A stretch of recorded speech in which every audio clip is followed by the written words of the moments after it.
Hey everybody, after being at home and working on some upgrades with the van, including installing the solar panel finally, we are back on the road for another adventure. Today we're heading a different direction. We are driving through the Everglades, the home of airboats and alligators. We are on Tamiami Trail right now and we're going to go see if we can find some wildlife in our travels. But we're heading to the Gulf side of Florida this time and we're going to drive up the coast, enjoy some beaches, wildlife, and all other kinds of fun stuff. So fasten your seatbelt and join us on today's episode and see what my t-shirt has to do with where we're going.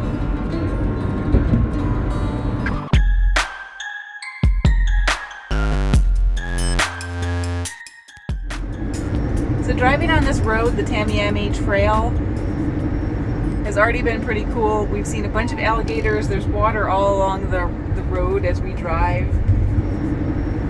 So there's been a bunch of alligators, a bunch of birds, wading birds, and it's just kind of a cool place to drive and look around. Tons of air plants in the trees too, and I love air plants, so that's fun. Are you glad to be back on the road, Kitty?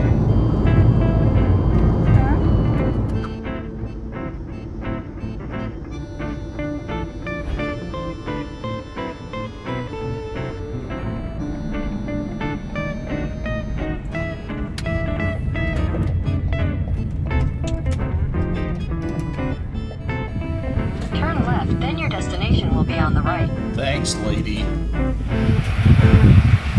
Alright, so here we are at KIRBY Stoarter Roadside Park. This is a boardwalk that's a mile in and out where you can see some nature, so we're going to check it out now.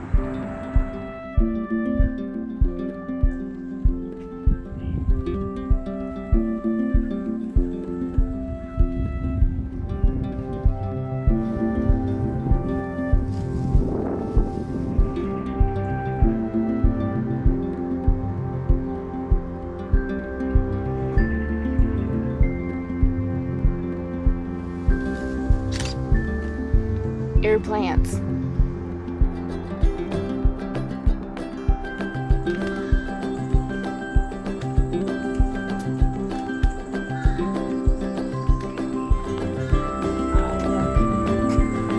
can find orchids here. I wonder if there's any blooming right now. Lots and lots of air plants, but I don't see any orchids yet.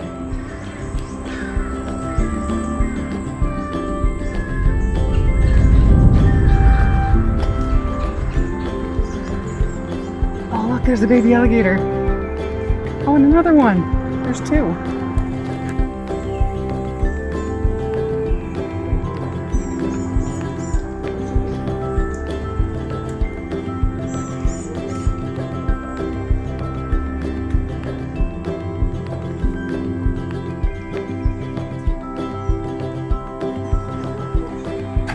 Oh my goodness. Look at the flowers. They're so pretty.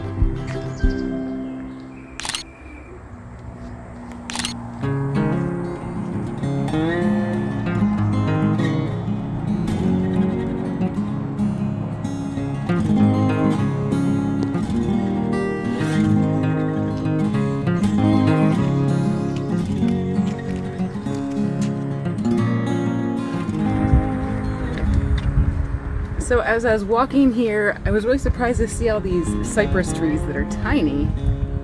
And then I read that they're actually small because they don't get enough nutrients. Like usually when you see the cypress trees here in Florida, they're established and really tall, so it almost like seemed like there'd been a burn or this was like kind of a new area or something. But anyway, that explains it. They don't get enough nutrients, so they stay itty bitty little trees. Poor little trees.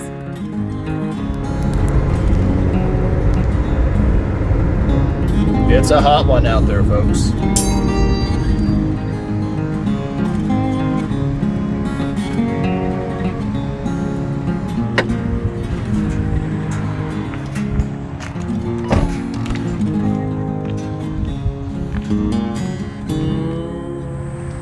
This place stinks.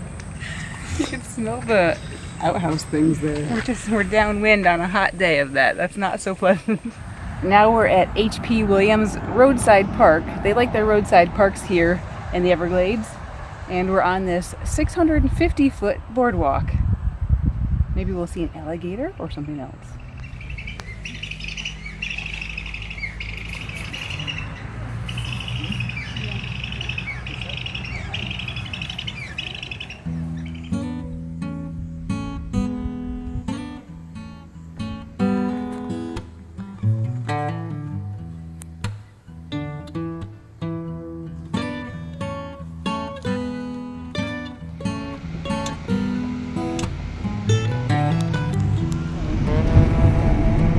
Oh, there it is. Your destination is on the left. Oh, look how cute it is. Too bad we don't have a letter to mail.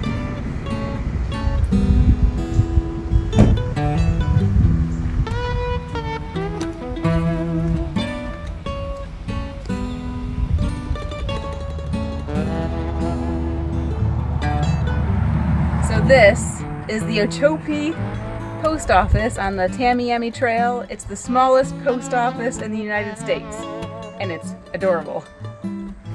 It's the invasion of the grasshoppers. Look, they're everywhere. They're all over the ground. They're all over the signposts. They're everywhere. They're the landlubbers.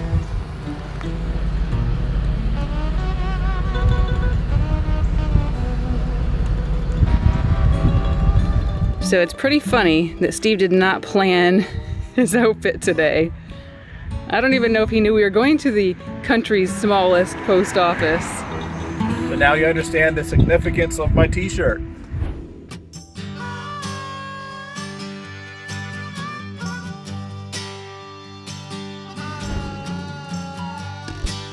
Everglades City has a population of about 400.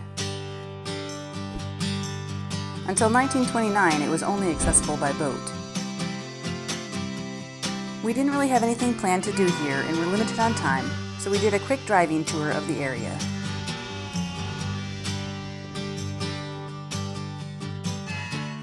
This quaint fishing village is a gateway to the Everglades in the 10,000 Islands.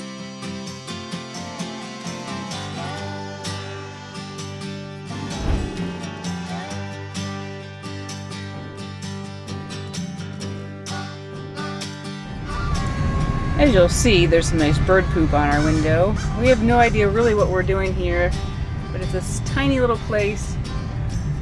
We're seeing what we can see. In the 1970s and 80s, Everglades City became notorious for square grouper trade, aka bales of marijuana. Boats and airplanes were dropping this stuff into the mangroves of the nearby 10,000 Islands, where it was picked up by locals and delivered all over the United States.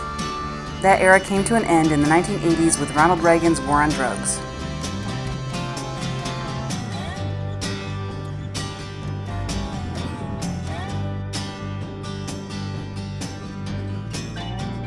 So this is Chokoloskee Island, or Chokoloskee Island. So we've been checking out Everglades City and the little island of Chokoloskee, I think is how you say it. Basically what we did today was drove down the tip of the southeast part of Florida and across the state on the Tamiami Trail, and now we're over on the southwest side. And basically this is the gateway to the 10,000 Islands. So it's fun being here in the van, but the ideal way to get around here is by boat. There's a lot that you can't access here because it's just islands that aren't connected by any roads. It's a nice little pretty area, not a lot to see, a tiny little town, a couple little tiny towns. So we're gonna keep on driving now and see if we can see a few more things before the sun sets. Maybe find a good spot for the sunset.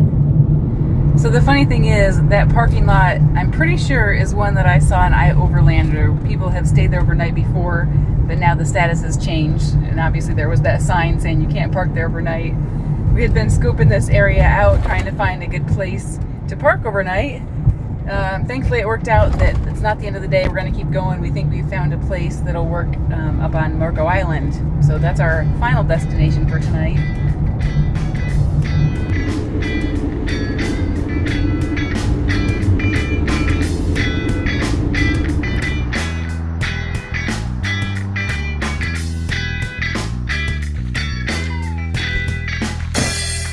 here we are. This is Big Cypress Bend Boardwalk. The parking is kind of confusing. The sign is across the road. It doesn't look like there's parking over here. Then there's not much parking in this section. And then it looks like there's something private right next door. But this is clearly the right place. So we came down over here and across on the Tamiami Trail.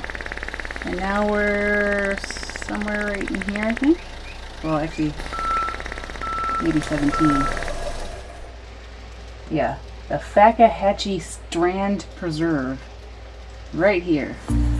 There's a little alligator right behind the bird.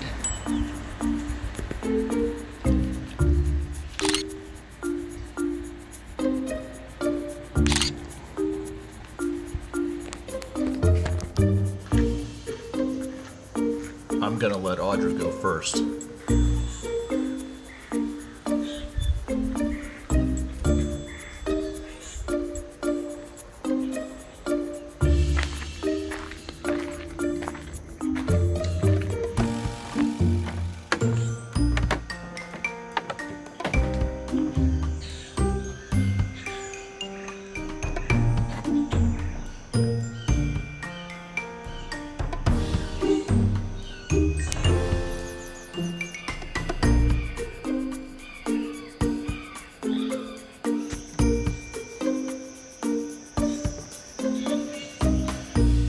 I think I'm hearing an owl. Oh, is that what I thought was a dog at first? Wonder where it is. Wouldn't that be cool to see an owl? There are so many trees with holes and places for critters in here. But there's also some nasty biting flies. So it makes us not want to take our time as much. But it's really nice out here. Oh, look at the heron. There's a heron over there. Look at him doing the dance over there.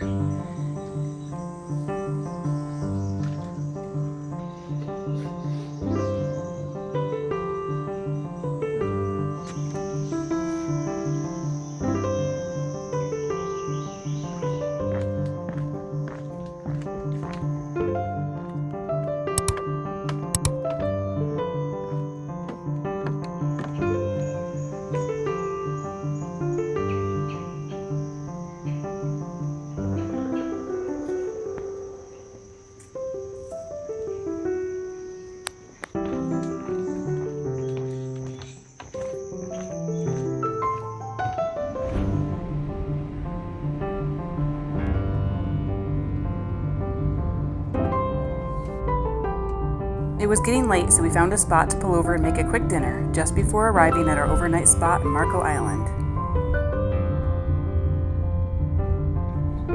It's nice when they post that no overnight parking's allowed.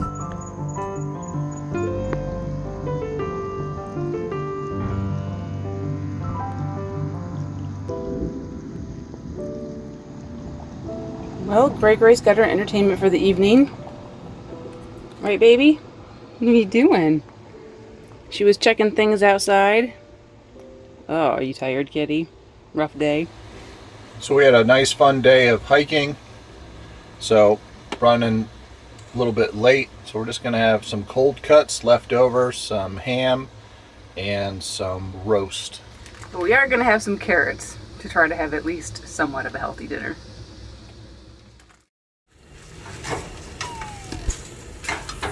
Steak and eggs. That's what's for breakfast.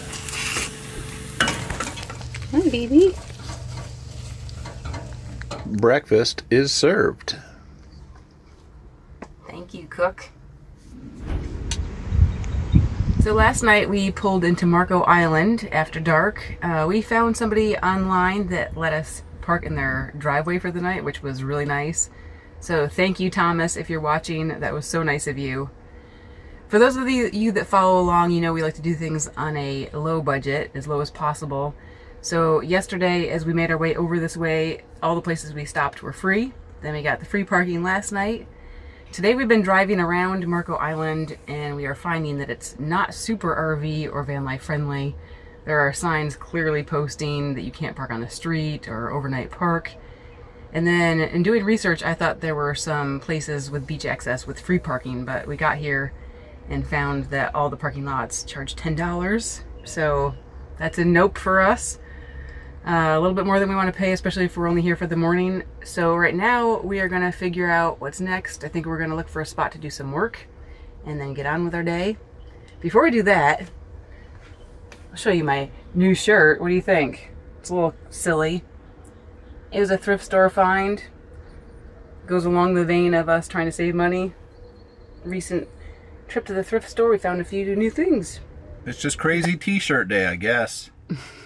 Merry Christmas in April. So our first stop this morning is the Marco Island Historical Museum. As I was doing some research about the island this morning, I happened upon this, and that there's a cool exhibit going on and it's free. There's actually a teen girl in the 1900s that took pictures, which I think is pretty cool, so we can go see what it looked like a long time ago. And also, since I love photography, I thought that'd be fun. So let's go check it out. Saloma Olds grew up on Marco Island between 1902 and 1923. She was an avid photographer and kept a detailed diary. Her images and diary entries give a look at the interesting pioneer life on Marco Island.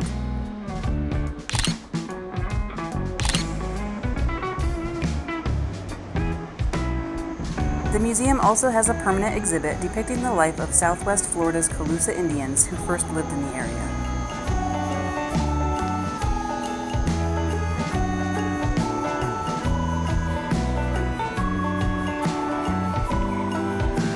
Steve. Coloring. You making a pretty picture? Trying to stay within the lines. All right. Nicely done. You gonna hold it up for us?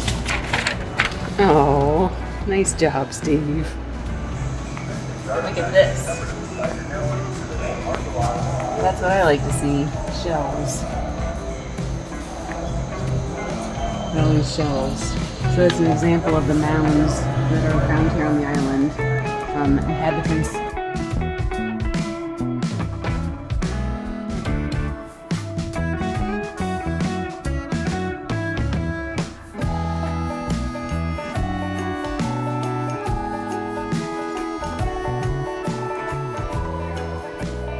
Other exhibits show the settlement on the island by early pioneers whose livelihoods came from fishing, fruit growing, and a clam cannery.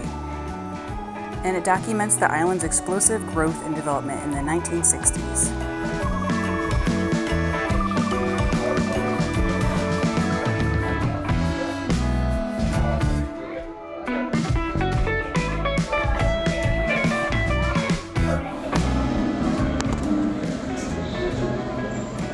Not just shells are found, but bits of weapons and pottery have been uncovered. Almost another era. The remote quiet and beauty of the South.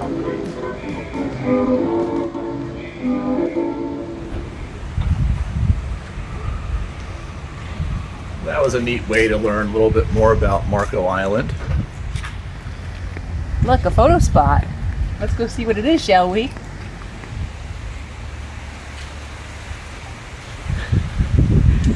Steve likes his photo opportunities. Next, we headed to Marco Island's public library. We have to balance our work and playtime while we're on the road, and libraries provide us a great place to get some work done, with good Wi-Fi, a bit more comfortable workspace with air conditioning, and a quiet environment. All right, so we're back from the library. We finished up our work, and now we're gonna have a little lunch. All that computer work sure does build up an appetite. All right, for those of you who have been following along, you know that we recently installed a flexible solar panel up on our roof. And this is the first trip that we're really utilizing that. This morning we started off at about 85%, and it's a partly sunny day. It's drawing about 70 watts when the sun is fully out.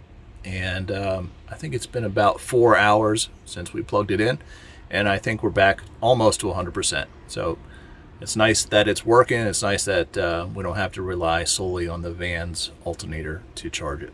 So it's doing great. It's exciting to have that solar panel up there finally. So we finished our lunch and we're wrapping things up here, getting the van cleaned up. We're gonna get back on the road. We're gonna head to Naples. We're gonna meet up with another van life YouTuber couple. So you'll have to make sure you check for our next video so you don't miss that. We hope you've enjoyed coming along with us. on the Tamiami Trail here to Marco Island. I'm not sure if you know, but it helps us if you comment and interact with our channel, hit the like button, and if you haven't already, subscribe. Anything like that helps us out, helps our channel grow. For those of you that enjoy following along and don't want to miss out on anything. So make sure you do all that, and we'll catch you next time. Our supporters put gas in our tank, literally and figuratively. Thank you. So we are currently at KIRBY. So we're currently at. Alright, try again. What Steve will do to get a shot, he's going to get footage of the sign for the park. Look, we have a little friend along for the ride.